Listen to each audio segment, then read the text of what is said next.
come across as like inquisition. That's not the point. The point is like to really, a lot of people, they don't. In fact, this part I'm going to include actually in the recording. So I'll say this piece because I think everybody, I don't want to repeat it. Okay, so we'll get started. Tres, dos, uno, cero. What's up, everybody? This is Enlightened Masculinity Podcast. I'm your host, Yogi Chris, PhD, founder of Ninth Limb Yoga, IMC Nation captain, streaming to you from IMC Base 1, the first base of IMC Nation here in San Jose, California. And I have today a man that we've had on the show a few times, but I don't know if we've had him on as base leader. He's been ranking up.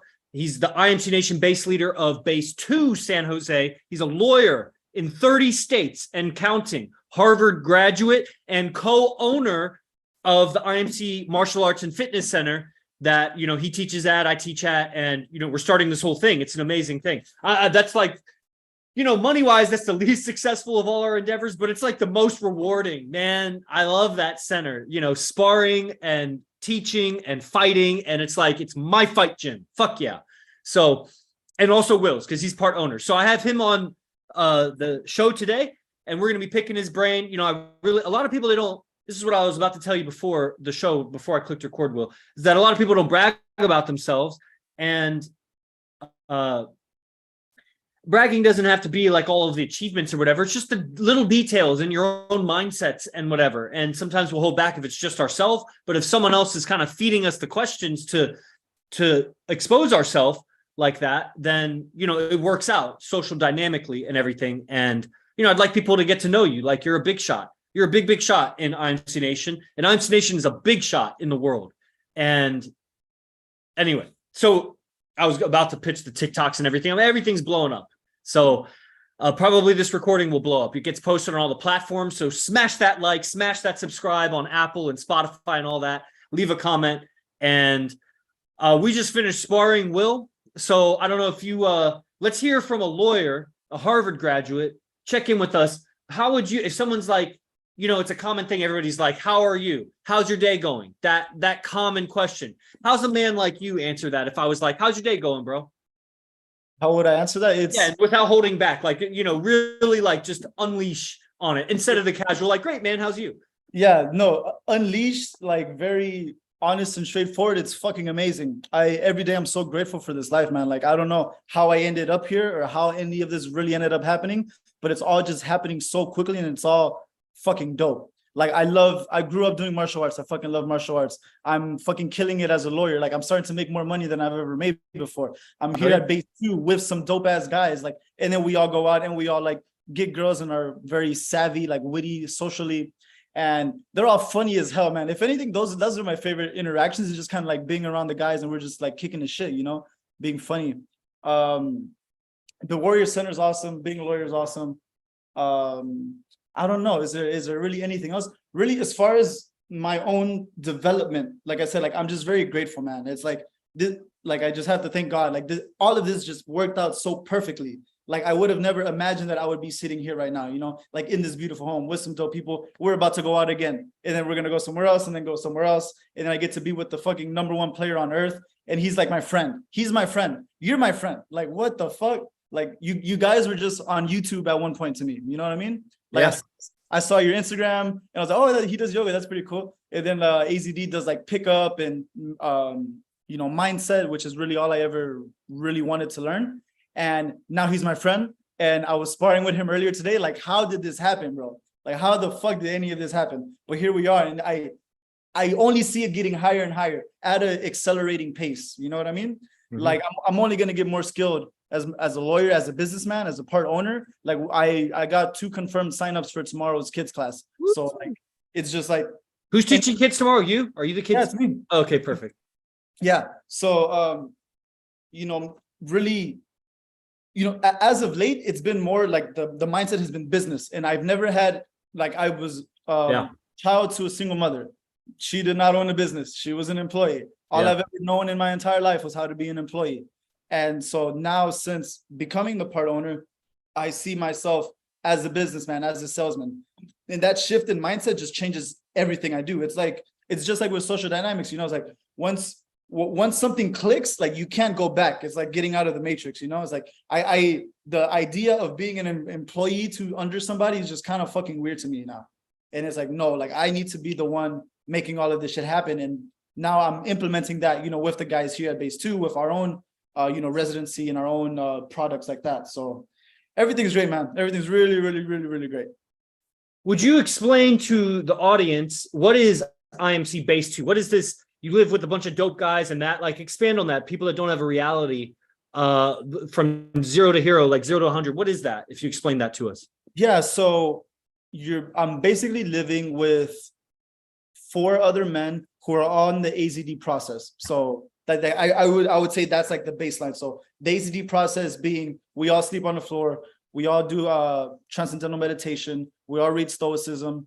We all take cold showers. We all like work out and are focused on our body and are focused on advancing our mind. Like these are, and then on top of that is the social dynamics. On top of that is we all go fighting together. It's like this integrated lifestyle that is very much outside of the normie world, as I would call it. Like whenever I go back to Houston, it's like, dude, normies, like you guys, like I can see very clearly that these people, they don't have a philosophy of how to live their lives. And they're just kind of mushy. I see them as like mushy gushy, you know, people that are just kind of, if you've ever read Outwitting the Devil, he talks about drifting.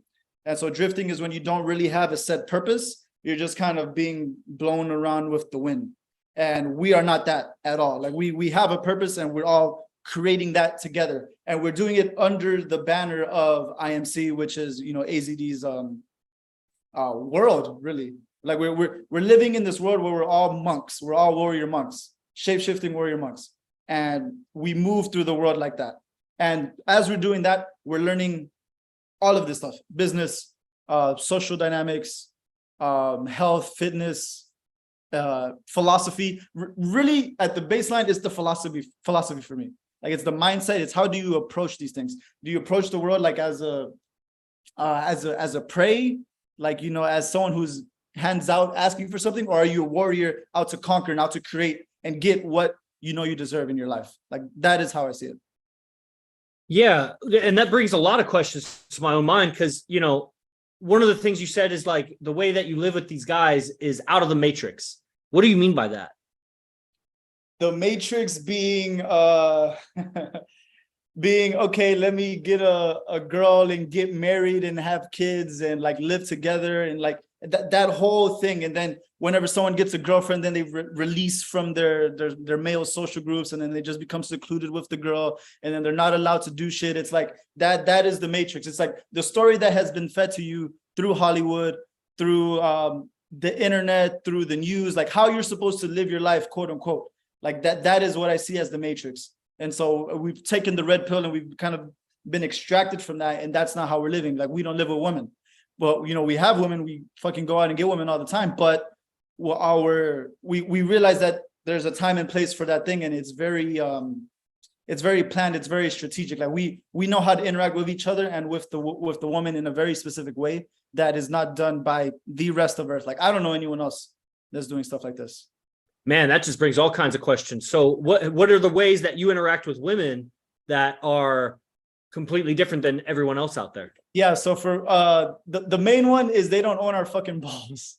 Like they're not, they don't decide who I talk to or where I go or what I do. Like whenever I'll like randomly, I don't know, someone recommends a show to me, and then like I will see the social dynamics in the social dynamic programming in like the movie or in like the sitcom or whatever. Right. And the idea is always that the guy is like a dunce, a fucking dumbass. He's usually fat and not very in shape. And the woman is kind of telling him what to do. And she's like the smart one, and she's like the leader, and he's just kind of like following along, and he just kind of pays the bills. Like that whole storyline is very fucked up, like for the man. Like it's very unfortunate. And so it's the opposite of that. It's really the path that was brought, you know, under God, which is that the God is in Christ, Christ is the man is over the woman, woman is over the child. Like there's a set hierarchy. And so that is how we interact. And then as far as each other's women, like, you know, whenever girls come in and out, it's like we don't interact with the woman. That's whoever the brother is that's bringing her in, like that's her girl. That's his girl. So we don't look at them, we don't talk to them. They, you know, they come in, hang out with the guy or whatever. We're all keeping our distance, and then they leave. Like It's not all of us, you know, here together looking at each other's girls and talking to each other's girls. Like, no, that's weird, dude. And that's what leads to so many problems that everyone is facing. Like, you know, guys try to get at each other's girls behind their backs, and it's like it's really nasty, man. It's really unfortunate. Mm-hmm.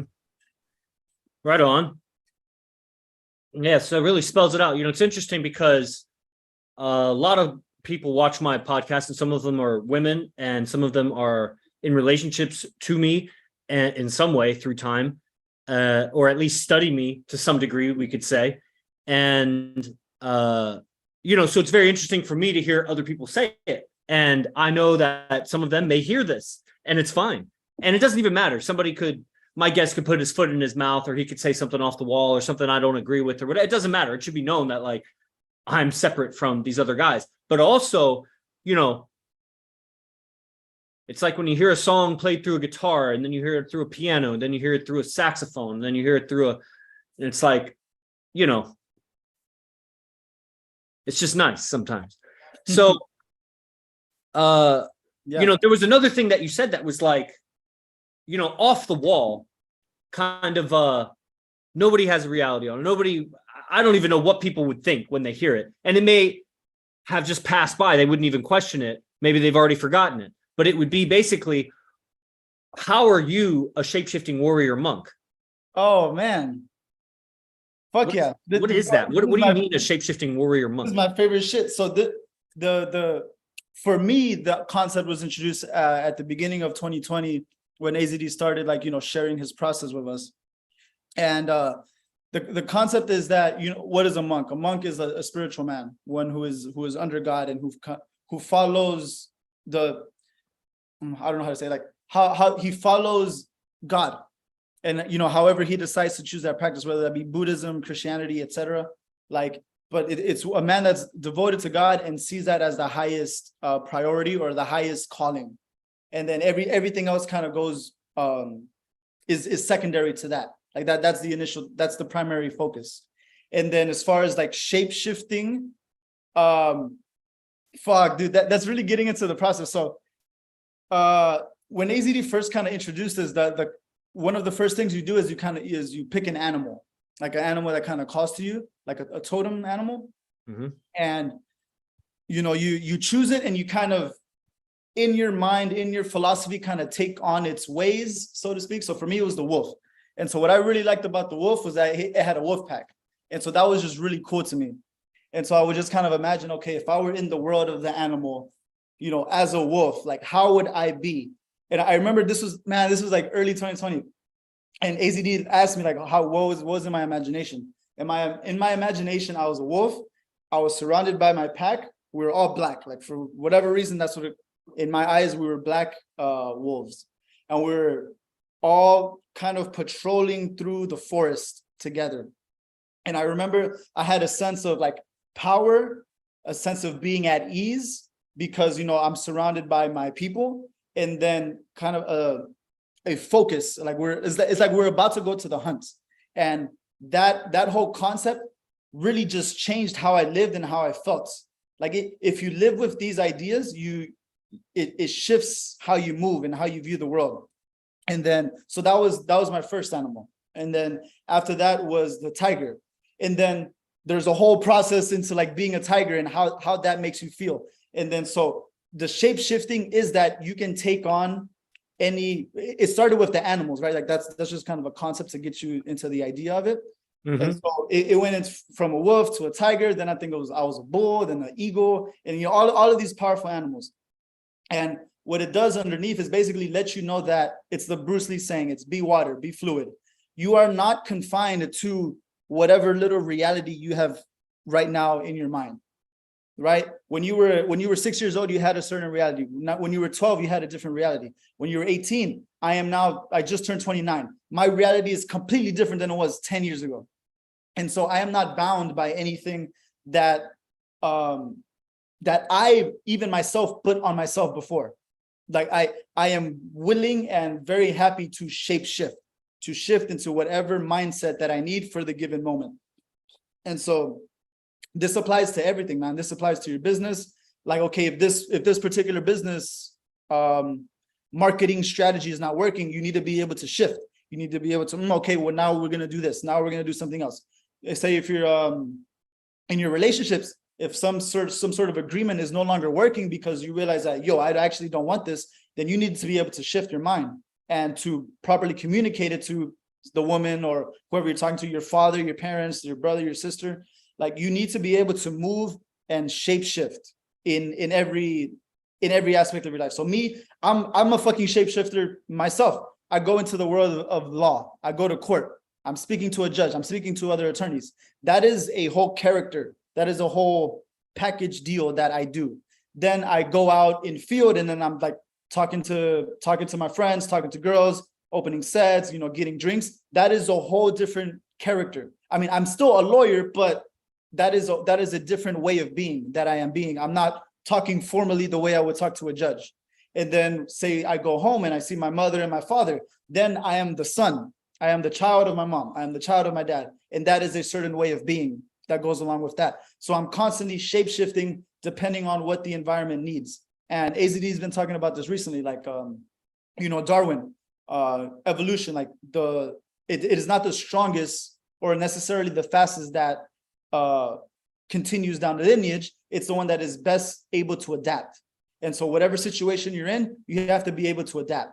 And now I'm doing that even more with the martial arts, man, because I grew up doing Taekwondo, and what we're doing is completely different. Like, all I would ever do is like kick. You're going to stay on this side of my leg and I'm never letting you get in. Then we started doing boxing, which is no fucking legs at all. Now I had to fucking shapeshift, and now I have to see what a boxer is. Like, what is that? Now I started watching like Floyd Mayweather and stuff.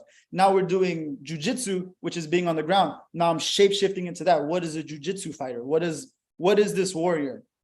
In all of these different scenarios, you have to be able to move in and out fluidly into everything. So I would suggest everyone go look up that Bruce Lee video. I mean, I think it's pretty popular. I think most people should know it.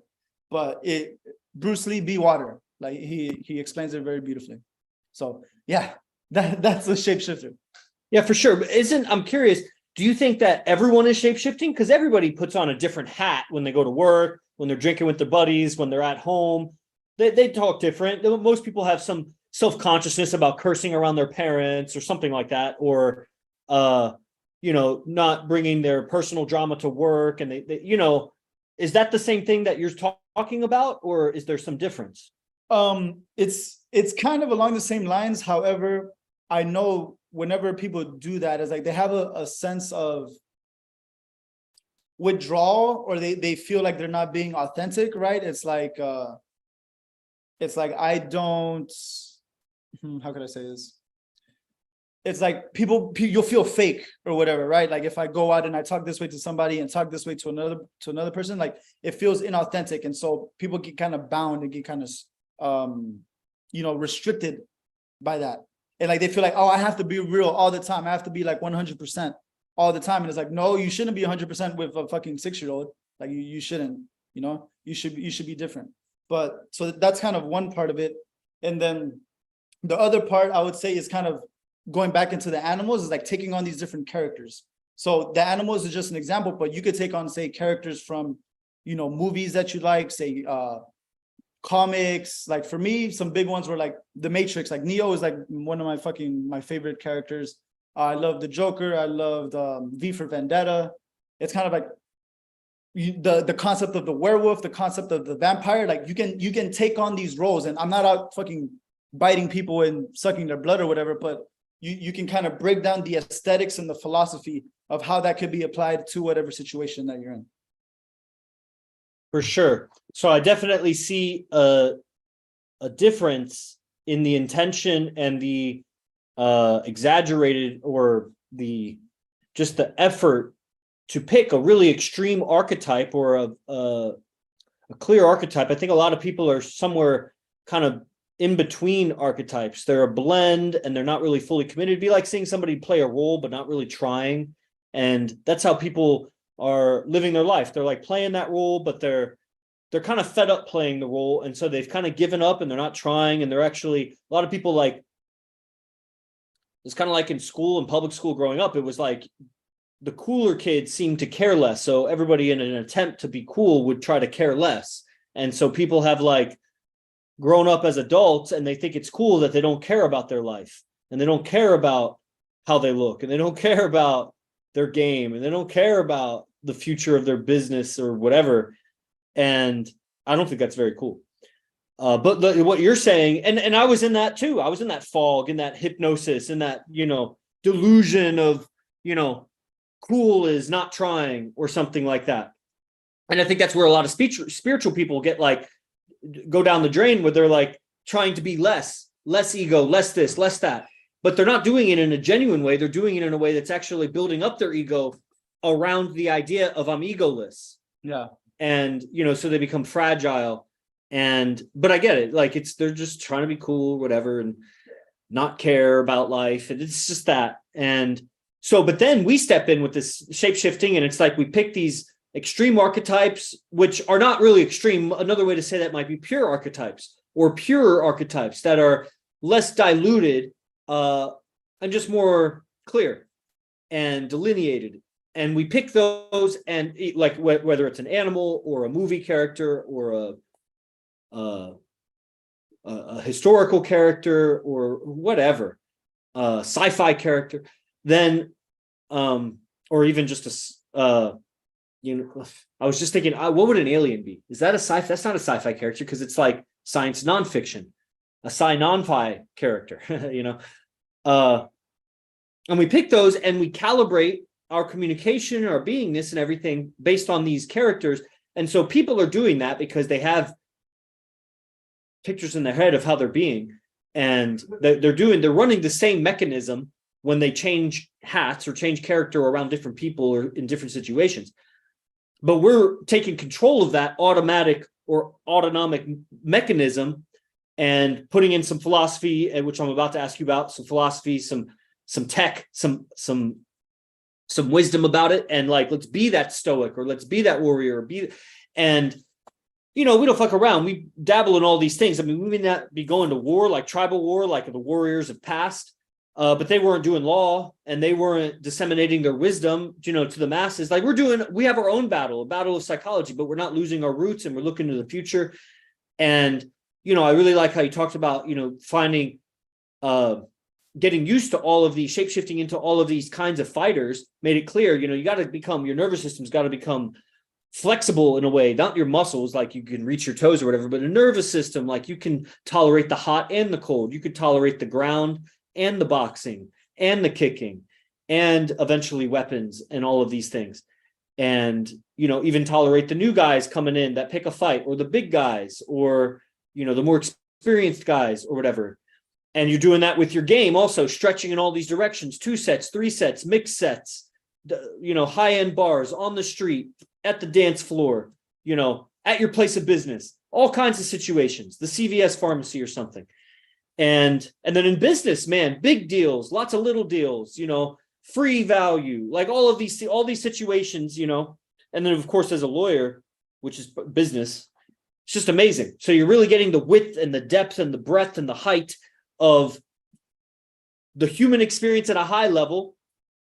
And, I mean, I don't want to go too much further into that, but it was just making it clear, like the shape shifting into taking the intention and using pure archetypes and really stretching to the extremes of what humans are doing and seeing in life and being an artist of their own life. We're artists of our life and we're creating it unplugged from the matrix. But of course, we're plugged into whatever degree we're plugged in, and we're trying to free ourselves, and we're stretching the boundaries of it.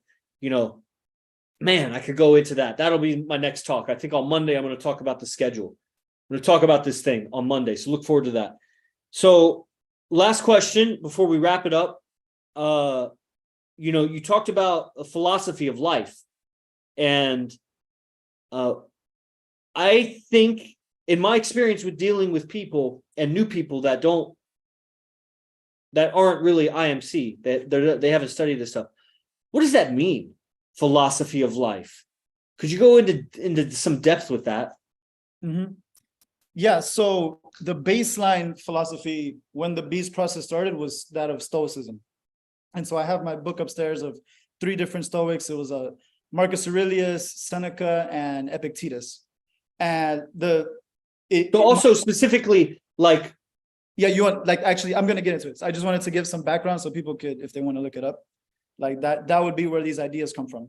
And well, so, just not specifically like what your philosophy of life. I mean, yes, that, but I mean, like, what is a philosophy of life? What does that mean? Oh, okay. And so, then also your sources, or some of the broad strokes. Sure, yeah.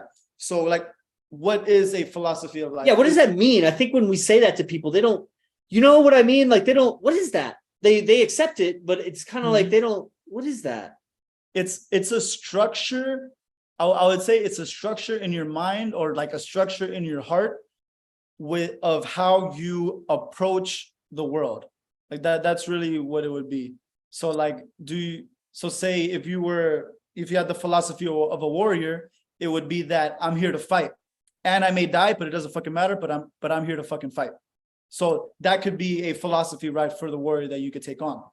And so in everything you do, that is kind of underlying, like, in the subconscious and in the movement of what it does. So like that would be kind of a philosophy of life. It's kind of how do you look at the world? What is your frame of the world? Like, say if I were a king, like if I were a king of a fucking kingdom, if I were the king of England, like my philosophy of the world would be that I'm here to rule. I'm here to rule this land to the best of my ability and to make sure that, like, my people are safe. And then maybe I also want to conquer new lands. Like that would be a philosophy that a king would have. Say if I were, let's say, like, the captain of a ship, I'm here to traverse all of the seas of earth and to find all of the treasures that it has within. Like, it's just how do you look at this world and how do you approach it? Like that would be kind of my definition of a philosophy of your life. Gotcha. Okay, so then what is your philosophy of life? Yeah. And how does it relate with IMC? How's it different from IMC? Same, different? And then what's like base 2? How does that fit in that? Yeah, so the baseline philosophy is Stoicism, which is, for me, the main ideas are that I am in control of me, and I am not in control of anybody else. And so anything anybody else does, it does not affect me emotionally. Like, yeah, sure, I'll, if something needs to be corrected, or like somebody leaves something around, it's like, yeah, we can talk about it, fixing that. But like, I am not here to make sure that you're okay, or I'm not here to control everything that you do. I control everything I do. And so it is not so much about what is happening in the world. It is so much how I'm responding to the world. And as long as I take responsibility for that, then I'm good.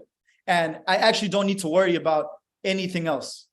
And so by having that around me as I move along through the world, I have a sense of, like, peace and stability, I would say. It's like I'm not worried about if this girl likes me. I'm worried about me getting my communication across properly, and then me practicing that. And that is where I get my fulfillment or my validation. If she likes me, great. If she doesn't like me, great. But that's how I'm approaching this thing. So the baseline philosophy would be Stoicism. And then on top of that, like I said, I grew up in the martial arts, and we're doing martial arts again. And so the philosophy of the warrior is also definitely within me, which is what I was just talking about, which is that I'm here to fight. Like, I'm not going to just back down. You're not just going to win. Like, especially in law, like this is where I really take that shit in. It's like, you're not about to take my client's money, or you're not about to evict my client from their home. You're not about to break this contract with my client without paying him what it's worth. Like, the concept of the warriors, like, I'm here to fucking fight, bro. I'm here to get it done. Whatever it is, it needs to get done, and I'm gonna make sure it happens. I'm not just gonna lay down. And so the philosophy of the warrior is here within me as well. Let's see if there's any other ideas. Definitely that of Christianity, man. Like, the concept that God is above me, and he created me in his image, and he knows my heart, and he knows my soul, and he knows what I want. And everything that belongs to him belongs to me. I am the son of my Father, of the Holy Father. And so his kingdom is my kingdom. And so I'm here to enjoy the fruits that he gave me. Like, I'm here to enjoy that. This is my kingdom, and I'm here to explore it and to have fun with it. Those would be the main ones that I say I operate with. But, in every little field, there's kind of an idea or a philosophy that goes with it. But Yeah. I would think those are like the main ones. That's great, man. I feel like I got to know you a lot more on this podcast. So I'm sure everybody else did too. If they've heard you before, I mean, they can go back in the archive. It's like episode 330 now or something. So somewhere in there, I've had Wil on before. And I think this is at your highest rank and, you know, the most well-spoken. You've been streaming a lot. You have your own stream. If you'd like to take a second to pitch anything you got going on, groups or anything, go for it. Yeah, sure. So I have an IMC TV show called the Yin Yang Wolfpack. And it's very... I created the name, you know, from just my inspirations, which was the Wolfpack, as I explained earlier, and then the Yin Yang, which was a big painting in the back of my Taekwondo dojo. And so I saw it every day that I came in. And so that was just stuck into my subconscious. And I have the tattoo here. And so the Yin Yang Wolfpack just made sense. And so we do it every Sunday at 4 p.m. And you can log in, reach out to me on my Telegram, and it's going to be on the IMC TV YouTube. And then I also have weekly streams of Base 2, which are all the guys that are here. So it's me and 4 other IMC Nation monks, warrior monks, shape-shifting warrior monks. And we discuss our philosophy, you know, how we've been doing when we go out, like different game. Like, you know, if you're interested in getting girls, talking to girls, like we break down the game and you can come and learn that. And then on top of that, we have a residency program, meaning you can come and live with us for a week, for a few days, however long you want. And then go out with us, go game, come to Panja with us, come learn how to train, come fight, live as a monk, be in our group chat, like our communication, like the way we speak to each other. Like I had to learn this when I joined IMC. It's like we have a very high level of communication with each other that the world does not have at all. Like you're not in communication with your friends the way we are in communication with each other. Like I said, we're a fucking wolf pack. We're coordinated, we're timely, like we know, okay, we're doing this, we're going out together, we're going out for the hunts. Like it's a wolf pack. It's not a bunch of lone wolves, it's a wolf pack. So if you want to learn what that is and how that feels, then come to Base 2 and we'll show you the ropes. And you'll get to hang out with AZD and Yogi Chris. And fuck, man. Like, dude, I don't know why anyone would not want to do this shit. Like, bro, like I'm living this shit and I just want to keep doing this. Like, there's nothing else to do. And so, but I remember before I was IMC that this just wasn't my reality and I didn't really have an idea of what it meant. But now that I'm living it, there's nothing better, man. This is the path and I'm on it and I'm so grateful. That's right. Fuck yeah, me too. That was great. And that was a great pitch too. So anybody contact Wil Rios, we'll have him tagged in the description. Of course, smash that like and follow and subscribe, whatever it's called on all the platforms. And we'll check in with Wil Rios again soon, I'm sure. So these are like time capsules. It's amazing. It's amazing. We're still just youngins, kids at this. And, you know, I feel great. I feel great as a 20. I almost thought I was 28 right there. I'm 36. Jesus, what year is this? Have you ever done that? You forgot how old you are? It's starting now. It's starting now for me. I'm like, wait, what? I think we're supposed to live to be about 800 or 900 years old. So I really feel young. And anyway, I'll see you guys on the next Enlightened Masculinity episode. Right now it's Saturdays, 5 p.m. on IMC TV, but that might change. And of course, on all the platforms. And thank you, Wil, for your time. And I'll see you tonight. And I'll see all the other guys when I see you. Oh, thank you, brother.